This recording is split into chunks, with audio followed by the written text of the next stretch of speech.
Hi everyone, this is Angela Dahlgren. Today we are making a personalized touring plan. I'm going on a trip with my friends in July and we are using a touring plan because we will be at Magic Kingdom for only one day, so we want to make sure that we get to see and do everything we want. As you can see, I've already made a touring plan, but for the sake of this video, I'm going to make another one.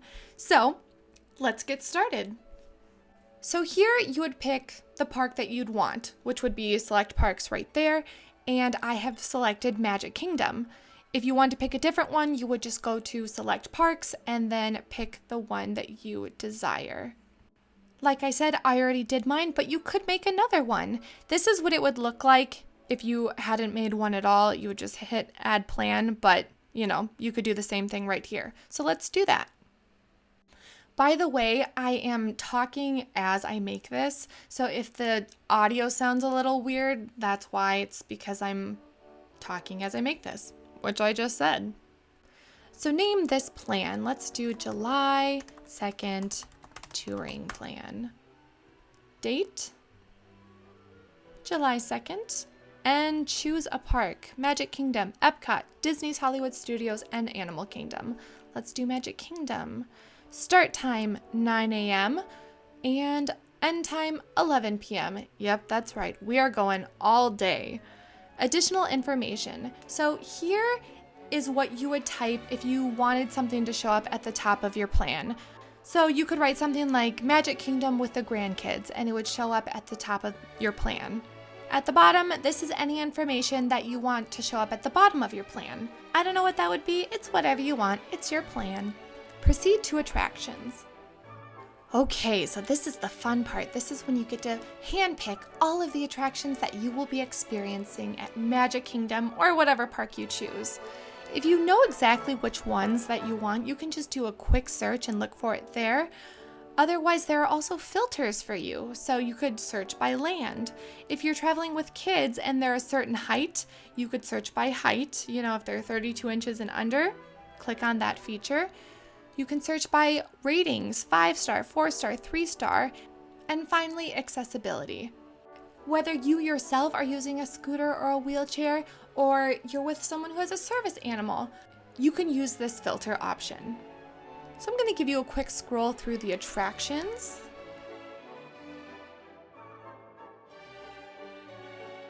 Then there's also shows, parades, and diversions. And finally, seasonal items.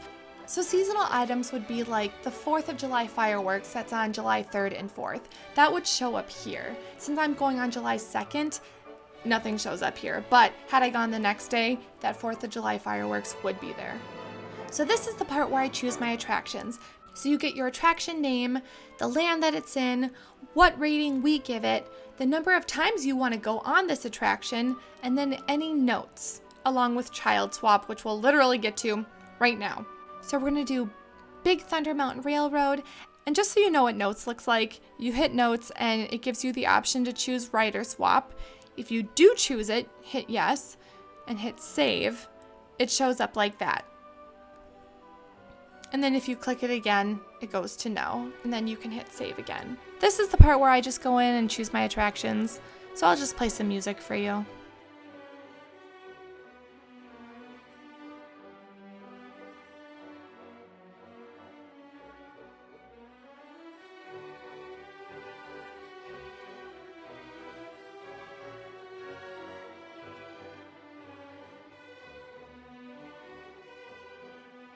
Now I do the second pass to make sure that I included everything that my friends wanted to do. Since I'm lucky enough to go to Walt Disney World for work, I really just focused on the things that they wanted to do.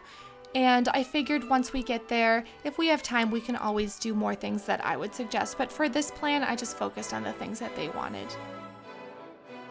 On to shows, parades, and diversions.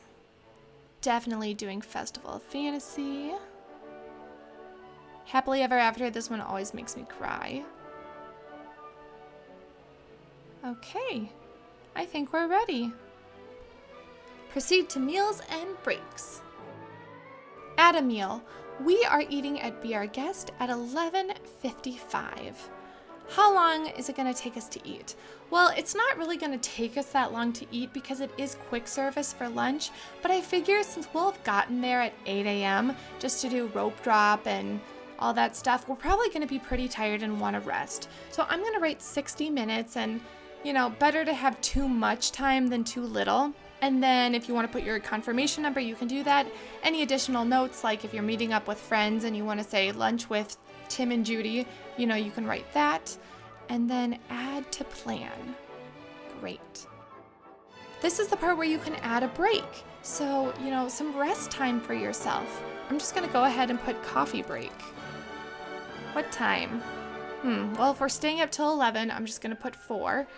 And we'll give ourselves 25 minutes. Are we leaving the park? No, we're not. As for additional information, I'm just going to put where I think we should drink it, which is the Main Street train station balcony. This is a great place to people watch, by the way. All right, we're going to do quick service for dinner, so I'll leave that blank for now. You can always come back and add to your plan, which we'll cover in a little bit. Proceed to evaluate and optimize. So this is our plan. It was created successfully. Yay, we did it. Okay, so it shows our park, the date we're going, what the park hours are, and what our plan is for. So we're going as long as the park is open. Oh my gosh, pray for us. Walking speed. Very relaxed, I would say, is if you're traveling with toddlers and they're kind of slow walkers, that's the speed that I would pick. I myself am a very, very fast walker, especially when it comes to the parks, but because I'm traveling with people and I want to give them time to take it all in, I'm just going to keep it at average speed. As far as minimizing waiting, minimizing walking, I don't mind if we have to do a lot of walking, but I do care, about waiting in line personally. That's just me. So I'm going to do minimize waiting. Now this is where you enter in your FastPass Plus reservations.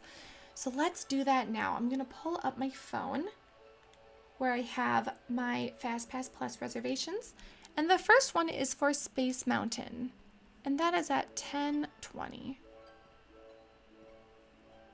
Second one is for Splash Mountain. And that is at 12:15. And the third is for Peter Pan's Flight. And that is at 1:30. Before I save, I just want to show you advanced options. So this is the number of fast passes that you expect to use.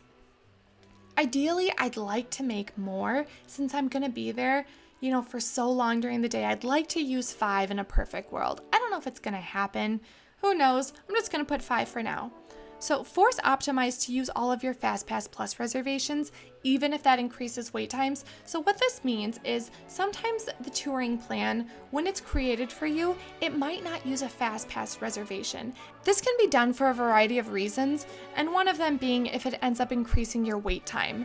But if you want to use all of your FastPass Plus reservations, you can always force the computer to do so. So I just want to explain what that is. Save changes. So as you can see, this is just the order in which I picked my attractions. This has not been made into a touring plan yet. This is the part where if you need to go in at any point, between now and your trip, you can add attractions, add a fast pass, add a meal, add a break. So you can always go in and change this. Now this is where we kind of get to see our personalized plan become a personalized plan. We'll talk about evaluate and what that means in a minute. This is the part where the computer takes over and turns your dream into a reality. Optimize.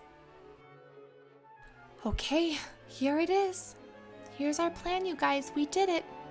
If something shows up in green, it just shows that something's a little different than how you put it. Say, like I mentioned before, they don't use a fast pass that you made, it'll show up in green and it will tell you maybe one of the reasons why. Or in this case, it shows me that it has me arriving at a show, meal, or break a little later, but close enough that it really shouldn't bother me too much. So let's check out my plan. Here, it has the steps. So it has my attraction, my arrival time, which is 9:10, my wait in line, which is 5 minutes, the duration of the attraction and the whole experience, 10 minutes, my free time, so I don't have any free time, and then my walk time, which is 5 minutes. And you see that that's the case for every single step. So right after Haunted Mansion, I have a 38-minute wait for Seven Dwarfs Mine Train. And then from there, though, it's only an 8-minute wait for Space Mountain because I have that Fast Pass reservation. Now the things in blue, the words in blue, this is attractions that would be good for a Fast Pass. As we know, Seven Dwarfs Mine Train is always a good idea for a Fast Pass Plus reservation. I wasn't able to get one, but who knows? Maybe I can get one the day of. Or maybe I can get one, leading up to my trip. I'm going to scroll back up here quick so you can see. Based on your touring plan, you should try to get Fast Pass Plus reservations for the attractions below. So what this is telling me is leading up to my trip, or, say I use all 3 of my Fast Passes, these would be good attractions to try to get another Fast Pass for. So as you can see, that's Seven Dwarfs Mine Train, Pirates of the Caribbean, Big Thunder Mountain Railroad, those bigger attractions that we know need a Fast Pass. So I'll let you see my plan. It includes the parade, which it wants me to get to at 2:53 for the 3 o'clock parade. It has my coffee break in there, which I put down for 4, but as it told me, it had me down for 3:50. So, it mentioned before, it's close enough to the time that I selected. There we go. So let's talk about what evaluate means. So say I'm looking at my plan and I think my steps are perfect. They're in the perfect order. It's everything I want it to be. It's the best plan ever. If I hit optimize, there's a chance that my steps could be moved around and they might change. If I hit evaluate is not going to move my steps. It's just going to adjust the wait times and tell me what kind of waits to expect. So if you don't want your steps to change, hit evaluate. If you don't mind if they do, then hit that optimize button. We would definitely recommend either optimizing or evaluating your plans leading up to your trip and even the day of, just to make sure that all your information is as accurate as possible. We would also recommend downloading the Touring Plans Lines app, as you can follow your plan and kind of check off what you've done using that app. And going off of that, definitely optimize or evaluate your touring plan after you've completed the first 2 to 3 steps, just so you can get a revised plan and kind of see those updated wait times for the day. And do that periodically throughout the day as well.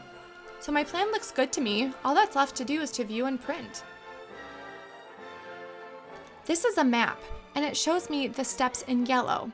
Step 1 would be Haunted Mansion. Step 2 would be Seven Dwarfs Mine Train.